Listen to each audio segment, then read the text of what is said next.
साल से आप देख रहे हैं। आपको हमारा अपना रिएक्शन यूट्यूब चैनल वीडियो के चैनल को लाइक शेयर जरूर कर दें। तो चलते हैं आज की वीडियो का टाइटल है 2025 9 डॉट इंडिया वाले की वीडियो। 2025 में भारत होगा 5 ट्रिलियन यूएसडी की इकॉनमी और पाकिस्तान होगा फ्लॉप, खत्म, टाटा बाय बाय।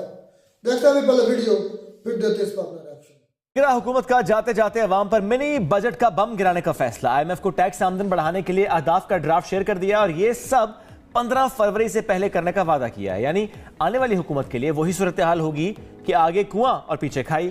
आज ही मैं देख रहा था अभी आने से पहले पलकी शर्मा का शो फर्स्ट पोस्ट पर, तो पलकी शर्मा बता रही थी कि हिंदुस्तान का स्टॉक एक्सचेंज जो है दुनिया के चौथे नंबर पर आ गया है। इस वक्त जो खबरें भारत से आ रही हैं they are very favourable for prime minister Modi और उनकी पार्टी के लिए। मैं अब सोच रहा था कि हमारा स्टॉक एक्सचेंज है 64,000 पॉइंट पे भी खड़ा हुआ, कितने अरब डॉलर के वर्थ होगा। तो फिर मैं चुप हो गया, मैंने सोचना बंद कर दिया। तो अभी हमारा 4 ट्रिलियन डॉलर इकोनॉमी है। मैं कहीं था, किसी ने बोला 2028 तक ये 5 ट्रिलियन हो जाएगा, तो मैंने स्टेटमेंट इन्हें 28 तक रुकने की जरूरत नहीं है, ये 2024 के 25 के अंदर ही हो जाएगा। तो ये है इस वक्त भारत की प्रोजेक्शंस और जिस तरह इकॉनमी आगे जा रही है, ये कोई छोटी बात नहीं। मुझे शर्म आ रही है, इतनी तकलीफ हो रही है। हम सारी उम्र इंडिया इंडिया सेंट्रिक हमारी हर पॉलिसी हमने रखी, इंडिया ये कर देगा, इंडिया वो कर देगा। इंडिया अब आपका जिक्र करना मुनासिब नहीं समझता। पाकिस्तान को इतना कमजोर कर दिया जाए, इसको बनाना रिपब्लिक बना ही दिया जाए। दोस्तों नमस्कार, जय हिंद। आप सभी का स्वागत है एक और वीडियो में। दोस्तों जैसा कि आप सभी देख रहे होंगे कि इस वक्त हमारे लोग, हमारी सरकार, इन्वेस्टर्स काफ़ी पॉजिटिव हैं, काफ़ी संतुष्ट हैं और उन्हें भरोसा है कि आगे आने वाले समय में हमारी जो इकोनॉमी है वो अच्छा परफॉर्म करेगी और जो भी अनुमान लगाए गए हैं उससे अच्छा रिजल्ट हमें देखने को मिलेगा। और यही कारण है कि हमारी स्टॉक एक्सचेंज जो है हांगकांग की स्टॉक एक्सचेंज को सरपास करके 4.33 ट्रिलियन डॉलर पर पहुंच चुकी है और हांगकांग जो कि अभी 4.29 ट्रिलियन डॉलर पर है।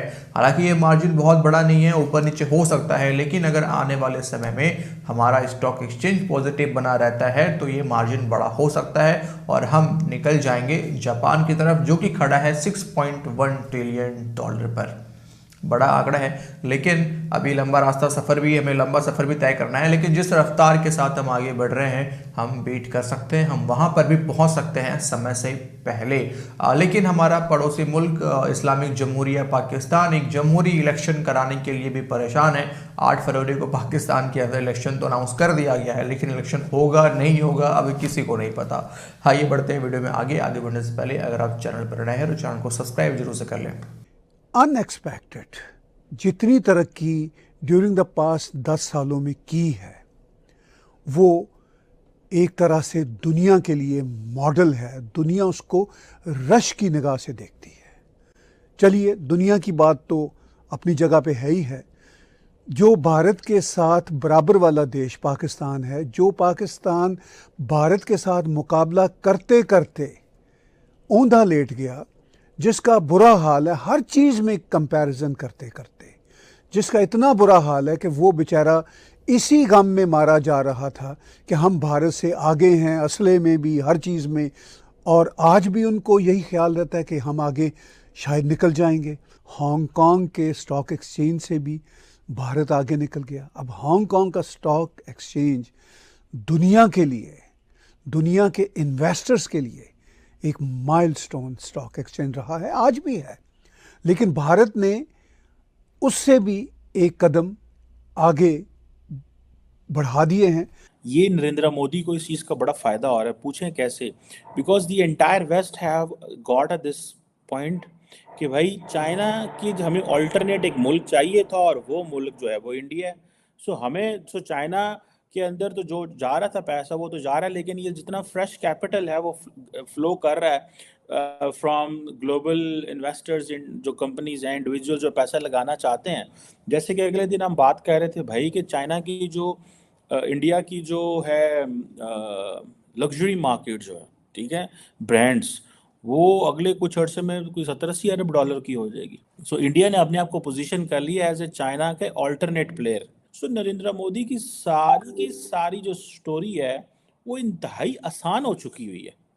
उनको समझ आ गई है कि हमने क्या करना है और किस तरह चीज़ों को लेकर चलना। सो इंडिया ने आज अगर हांगकांग को क्रॉस किया है, कल को वो जापान को भी कर सकता है। दुनिया भर में ऐसे एक क्राइसिस के मौके पर कि जब कोविड भी था, उसके बाद भी बहुत कुछ होता रहा, जंगें चल रही हैं, 2 बड़ी जंगें इस वक्त दुनिया में चल रही हैं, लेकिन फिर भी जिस कंट्री की इकोनॉमी नीचे नहीं जा रही, ऊपर की तरफ जा रही है, वो है इंडिया। तो इस सिचुएशन में अब ये तो होना ही था, अभी तो इसको बीट किया, आगे देखिए। अच्छा, इसमें एक बड़ा अहम एंगल और भी है, और वो ये है कि जो हांगकांग की स्टॉक मार्केट है, उसमें याद रखिएगा कि जो चाइनीज बड़ी कंपनीज हैं, उनकी बहुत ज्यादा इन्वेस्टमेंट है। तो आप इसको इस तरीके से ले सकते हैं और कह सकते हैं और देख सकते हैं कि ये एक तरीके से इंडिया ने चाइना को बीट किया है, क्योंकि हांगकांग की स्टॉक मार्केट की एक बड़ा जो वहां पे चंक है वो चाइनीज कंपनी का होता है। और तो वो जो कंपनीज हैं वो बहुत बड़े बड़े कारोबार करने वाली इन्वेस्टर्स उनको कहा जाता है। तो इसका मतलब ये हुआ कि जो चाइना के इन्वेस्टर्स हैं उनको बीट कर दिया है, और वो तमाम इन्वेस्टर्स दुनिया के अब इंडिया की तरफ जो है वो खिंचे चले आ रहे हैं। क्योंकि मैं देख रही थी, इसमें बताया जाता है the world's most populous country अब has positioned itself as an alternative to China. तो ये एक सबक है उन सब देशों के लिए, सिर्फ पाकिस्तान के लिए नहीं। ये सबक नॉर्थ कोरिया के लिए भी है, जो साउथ कोरिया की बगल में बैठा हुआ है। जिस तरह की पॉलिसियां हैं, लोग तो एक जैसे ही हैं, नॉर्थ कोरिया के भी और साउथ कोरिया के भी। साउथ कोरिया कहाँ निकल गया? नॉर्थ कोरिया अपने माइंडसेट और अपनी पॉलिसियों की वजह से गुर्बत की गहराइयों में गिरा हुआ है, और उसके जो लोग हैं बेचारे, वो सुना है वो भूखों मर रहे हैं। अब यही हाल पाकिस्तान और भारत का है। एक जैसे लोग हैं, एक जैसा कल्चर है, मगर पाकिस्तान के लोगों ने अपने कल्चर को ही नहीं माना। ये चीज़ें जो हैं दे आर वेरी इंपॉर्टेंट। इन चीज़ों को अंडर एस्टिमेट ना करें, particularly to the Pakistanis. So we need an immediate political stability. आपकी सिर्फ और सिर्फ जो प्रॉब्लम है ना, हमारी प्रॉब्लम ये है कि हम अगर पॉलिटिकल स्टेबिलिटी आ जाए, ऐसी गवर्नमेंट हो जिसके ऊपर ट्रस्ट हो, लोग टैक्स देना शुरू कर दें। जब लोग टैक्स देना शुरू कर देंगे, सिस्टम के अंदर पैसा पोर इन होना शुरू हो जाएगा। कोई प्रॉब्लम नहीं है इस सिस्टम को, इस निज़ाम को कोई प्रॉब्लम नहीं है। लेकिन हमारा प्रॉब्लम यह है कि हमारे सिस्टम के ऊपर उसकी क्रेडिबिलिटी इतनी नहीं है कि लोग उसको पैसा दें ताकि वो जाके कल को अवाम के लिए प्लान कर सके चीज़ें। यहाँ से हमें मार पड़ रही है, और फिर हम सारी बात है वो जो ग्लोबल गेम्स का हिस्सा बन जाते हैं, वो जी चाइना अमेरिका कंपटीशन हो रहा है जी, वो कॉन्स्पिरेसी थेरीज हम सुनते रहते हैं। भाई सारी कॉन्स्पिरेसी थेरीज के आपने साथ साथ चलना होता है। India is not letting it to be a conflict zone, knowing that India is being considered as an alternate market to China. दोस्तों ये था आज का वीडियो। उम्मीद है आप सभी को वीडियो अच्छा लगा होगा। और अभी आने वाले समय में आने वाले कुछ हफ्ते पाकिस्तान के लिए काफ़ी ज़्यादा महत्वपूर्ण है, क्योंकि इलेक्शन का समय है और इमरान खान जेल के अंदर से ही तबाही मचा रहा है। लेकिन आपको पता है कि पाकिस्तानी फ़ौज जो है वो नहीं चाहती कि इमरान खान दोबारा पाकिस्तान का प्रधानमंत्री बने। तो देखते हैं क्या होता है। इसलिए काफ़ी महत्वपूर्ण समय है पाकिस्तान, जो कि हमारा पड़ोसी मुल्क है, और नज़र तो उस पर भी रखना पड़ता है, क्योंकि हरकत वहीं से हमेशा होता है हमारे खिलाफ। तो इस वीडियो में इतना ही, अपना ख्याल रखिए। अगले तो जी दोस्तों, वीडियो हो गई ख़त्म। अंबानी ने एक स्टेटमेंट दी थी, आप सब लोग उसको जानते हैं कि 2047 तक इंडिया कितने ट्रिलियन की इकॉनमी होगा? 35 ट्रिलियन की इकॉनमी, 35 ट्रिलियन। अगर 2025 में वो 5 ट्रिलियन की बन जाते हैं ना, और बन जाएंगे जिस स्पीड के साथ वो बढ़ रहे हैं, मुमकिन है। भाई दूसरा क्या नाम आ गया, रुखसार भाई, मान लेते हैं इंडिया बहुत ज्यादा तरक्की कर रहा है मौजूदा वक्त में, इसमें कोई शक, और हमारी दुआ करते जाए वो अपनी मेहनत के बलबूते पे कर रहे हैं। लेकिन इतनी लंबी भी नहीं छोड़ देनी चाहिए। 2024 से शुरू हो गया है, हाँ अभी 4 ट्रिलियन पे गए, 4 हाँ नहीं अभी थोड़ा 23 साल पहुंचने के लिए 2025 में मैं ये कोई हादम नहीं हो रही बात यार। ये तो यार 23 साल है, 23 साल की बात है, 23 साल रहते हैं। वो 25 की बात है, आप 47 की बात 2025 आप कह रहे हैं। हाँ वो 2025 से 5 ट्रिलियन अगर हो जाए ना, हाँ तो मैं आपको जो भी कहीं बार शर्ता को मैं आपको दूंगा। 2025 के एंड तक भी चलो ये रिकॉर्ड ये इंडियन भाई ने क्लिप रिकॉर्ड रख लेना, ये रिकॉर्ड है वीडियो, पार्टी पड़ेगी 5 ट्रिलियन की बात, 5 ट्रिलियन। ये नहीं कह रहा बीच में ये मसला हो गया, नहीं कुछ भी नहीं कहना, कुछ भी नहीं कहना, कोई भी कुछ रिजल्ट चेक करना, जो भी आपने कहा ना, जहाँ भी कहा तो जो खराब कौन है मतलब अब सुन ले 31 दिसंबर 2025 तक, क्योंकि आखिर दिन वही है ना 2025 के लास्ट 2025 के लास्ट मंथ की बात कर लो, ये 5 ट्रिलियन की इकोनॉमी नहीं होगी। हाँ ग्रोथ जिस तरह कर रहे हैं इंडियन, यार अकेली 1 ट्रिलियन की तो यूपी की हो जाएगी भाई, मैं कहता हूँ कल की होती अभी हो जाए। एक मिनट मैं आपको भाई एक मिनट मैं भी ये क्लिप काट के रख लूंगा एज अ प्रूफ, जिंदा रहे तो इंडियन भाई भी क्लिप काट के रख लेंगे 2025 यानी 31 दिसंबर 2025 तक अगर इंडिया 5 ट्रिलियन इकोनॉमी बन गया तो इसको कोई ना कोई सजा पड़ेगी। सजा का मतलब कोई पार्टी मेगा पार्टी होगी, मेगा इवेंट होगा। अगर ना हुई तो आप तीनों ने मुझे पार्टी दी, ओके होगा, डन हो गया। लेकिन अब बात करते हैं इंडियन इकोनॉमी की। इंडियन इकोनॉमी इसको 7.6% से बढ़ रही है, इसमें कोई शक नहीं। इसको सबसे ज्यादा दुनिया में तेज इकोनॉमी इंडिया की बढ़ी। क्यों बढ़ी इस पर हमारा चर्चा होना चाहिए। हम क्यों नहीं कर रहे करो। इंडिया के तल्लुकात दुनिया के सारे ममालिक के साथ है भाई,